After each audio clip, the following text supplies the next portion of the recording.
Innover, financer, accompagner. La Caisse d'épargne de Midi-Pyrénées, partenaire des acteurs de l'économie. Bonjour Fabienne Casoli. Bonjour. Vous êtes directrice adjointe de la direction des programmes de la stratégie et des relations internationales du CNES, le Centre national d'études spatiales. Vous êtes également astronome, chercheuse, directrice de laboratoire et aujourd'hui membre du comité exécutif du CNES. Vous illustrez donc parfaitement la politique de féminisation des femmes en entreprise. Expliquez-nous justement comment cette politique se met en place au sein du CNES. Alors le CNES est très attentif à tous les stades au recrutement des femmes. Donc en essayant de recruter au moins autant de femmes que ce qu'il y a actuellement de femmes au CNES, c'est-à-dire un pourcentage qui est de l'ordre de 37%. D'accord. Ça n'est pas toujours facile parce qu'il y a quand même pas tant que ça de femmes ingénieurs, enfin dans les écoles d'ingénieurs. Donc là-dessus, il faut faire un effort. Donc il faut aller présenter le CNES dans les forums, faire des expositions, enfin il faut faire connaître cette politique du CNES. Et puis à tous les stades, disons, du parcours des personnes en entreprise, des femmes, être attentif à leur promotion, à leur prise de responsabilité, les suivre tout au long de leur carrière. Donc c'est une sensibilisation à la fois au niveau ressources humaines, au niveau des managers, et puis une politique affichée de l'entreprise.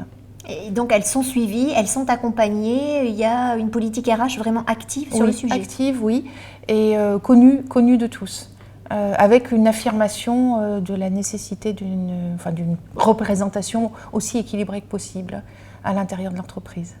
Alors vous étiez jusqu'à il y a quelques années chercheuse en laboratoire. Quel a été votre parcours depuis jusqu'à devenir membre du COMEX justement ? Donc j'étais chercheuse effectivement, j'étais astronome. Et puis progressivement, j'ai fait de la recherche, mais je faisais aussi un peu du management de la recherche.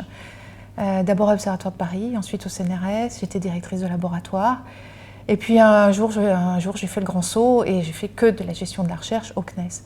Alors il faut dire que c'est quand même une femme qui est venue me démarcher. Au début j'étais vraiment très réticente, ça me paraissait un monde très lointain, très loin de la recherche, un monde d'ingénieurs que je ne connaissais pas.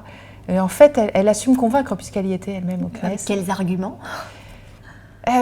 Que les gens étaient très ouverts et puis que vraiment on montait des choses. C'était une façon de faire avancer les choses, une façon de faire avancer la recherche, puisque je m'occupais d'affaires scientifiques et je m'en occupe toujours. Une autre façon de faire avancer la recherche, monter les projets et puis en toute façon toujours en contact avec la recherche et puis aussi tout un aspect international que j'aimais beaucoup.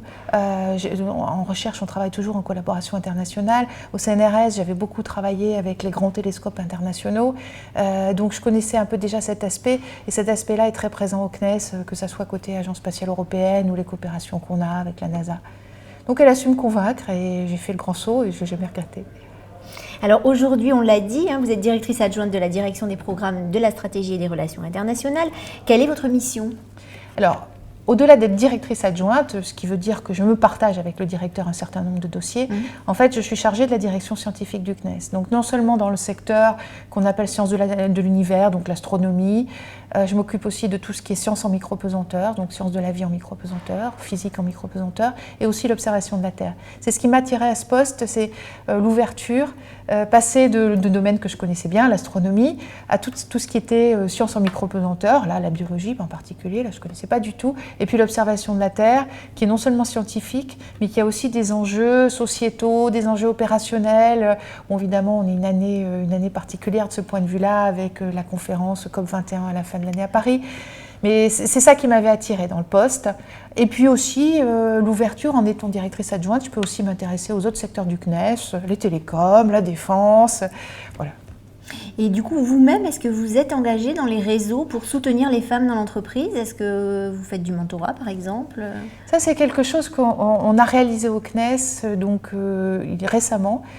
J'ai discuté avec un certain nombre de femmes parce que j'ai participé à une table ronde parité au Salon du Bourget et j'ai discuté avec un certain nombre de femmes au CNES qui m'ont un peu toutes dit la même chose, qu'elles se sentaient bien au CNES, que c'était pas un endroit particulièrement ni machiste ni sexiste, que en tant que femme elles s'y sentaient bien, mais quand même qu'elles avaient des choses à dire. Et donc je me suis dit, mais en fait, on n'a pas du tout de réseau interne à l'entreprise. Et donc depuis cette table ronde, on s'est dit, on va faire quelque chose. Donc c'est le prochain objectif. C'est le prochain objectif. Bon, vous viendrez nous présenter ce réseau alors. Voilà. Merci beaucoup Fabienne Casoli. Innover, financer, accompagner. La Caisse d'épargne de Midi-Pyrénées, partenaire des acteurs de l'économie.